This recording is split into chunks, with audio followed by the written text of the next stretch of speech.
Əgər hər şey öncədən yazılıbsa, bizim seçimimiz, ibadət etməyimiz nəyə lazım olur? Möhtərəm qardaşlar, həqiqətən bu sual Allah Resulü sallallahu aleyhi və səlləmin dönəmində sahabələr də bəzən, salih insanlar da bəzən soruşurdular. Ey Allahın Resulü sallallahu aleyhi və səlləm, nə üçün hər şey yazılıbsa biz nə üçün ibadət? Allah Resulü sallallahu aleyhi və səlləm qısa və gözəl cavab verir. İ'məlu fəkullun muyassarun lima xuliq. Əməl edin, hər kəs öz etdiyi əməlinə çatacaq. Ona görə bizim dinimiz səbəblər istəyir bizdən. Səbəbsiz heç nə yoxdur. Və düşünün ki, yemək süfrəyə gəlib möhtərəm qardaşlar. Və sən də seçimin var, yeməyə ehtiyacın var. Və bu yemək sənə yazılıbsa, sən nə üçün onu götürüb yeyirsən, onu çay içirsən, yeməklər qidalanırsan. Çünki onu özün istifadə edirsən. Öz əllərinlə. Ona görə də dinimiz bugün bizim önümüzə, qarşımıza gəlir, dəlilləri ilə, sübutları ilə, Quran-ı Kərimlə və sən onlara baxırsan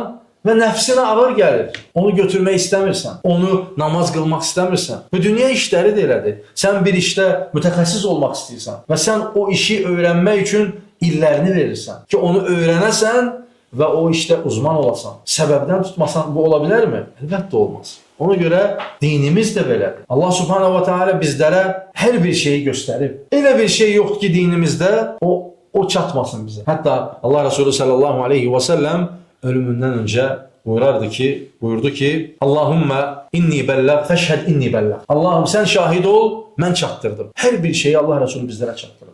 Və Quran-ı Kərim bizlərə hər şeyi çatdırıb. Nəyə görə insanlar bu şübhəni gətirir ki, bəs mənə ibadət yazılsaydı, mən ibadət edərdim. Bəs sənə yemək yazılıb ruzi. O sənin qarnına, sən yemədən getmir axı. Sən ondan istifadə etməlisən, səbəbdən tutmalısan, almalısan, o almaq üçün işləməlisən.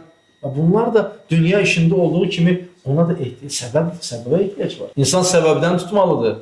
Səbəbdən tutmadan insana yalnız bu şeytani vəsvəsələrdir. Və bəzi İslam düşmənlərinin verdiyi vəsvəsələrdir ki, bizə gəlsəydi namaz qılmaq biz də qılardıq. Təbii ki, hidayət Allahın əlindədir. Sadəcə sən də səbəbdən tutmalısan, çalışmalısan. Sənə göstərilirsə, sən də cəhd etməlisən və gözləməməlisən ki, Allah mənə hara yazıbsa ora gedəcəm. Oturub gözləməməlisən belə. Necə ki, evdə oturub gözləmirsən, ruzi gəlib evimə düşəcək, gedirsən, işləyirsən, çalışırsan, qazanırsan, sonra ruzi gəlir. Eyni zamanda ibadət et, namaz qıl. Rəbbimiz Quran-ı Kərimdə buyurur ki, وَأَقِيمُ namaz qılın, وَآتُ zəkat verin, Ramazanda oruç tutun. Bunlar hamısı bizlərə çatdırılıb. Ona görə də bu şübhələrə insan dalmamalıdır. Və çalışmalıyıq ki, dinimizi öyrənək, necə ki, dünyamızı axtarırıq, araşdırırıq, ən yaxşısına çatmaq istəyirik. Və İslam dini də, necə ki, birinci sualda buyurulduğu ki, bizim bu dünyaya gəliş qayəmiz ibadətdir. Və o edəcəyimiz və dünyada ən üstün qayəmiz nədir? Bir nömrəli qayəmiz ibadətdir. Bu dünyaya onun üçün gəlmişik. Bu dünyaya hər bir insan ibadət üçün gəlir, möhtərəm qardaşlar. Və yaxşı, sən onu nə üçün araşdırmırsan? Nə üçün onu axtarmırsan? Nə üçün sənə sual yaranmır ki, Rəbbimiz o kəlamında bizlərə nəyi buyurur? Hamımız bilirik ki, Quran-ı Kərim bir bəşərin sözü deyil. Hamı onu bilir. Hətta bəzi İslam düşmənləri belə onu özləri sonradan təsdiq edirlər ki, bu insan sözü ola bilməz. Bu Allahın sözüdür, kəlamıdır. Ona görə Allah subhanahu wa ta'ala səni yaratdı və o kitabı, Quran-ı Kərimi göndərdi ki, səni doğru yola yönəltsin. Doğru yola çatasan, oradan baxasan. Peyğəmbərlər göndərdi ki, bizə çatdırsın. Ona görə möhtərəm qardaşlar, insan heç zaman oturub gözləməməlidir ki, mənə cənnət yazılıbsa cənnətə gedəcəm, cəhənnəm yazılıbsa cəhənnəmə.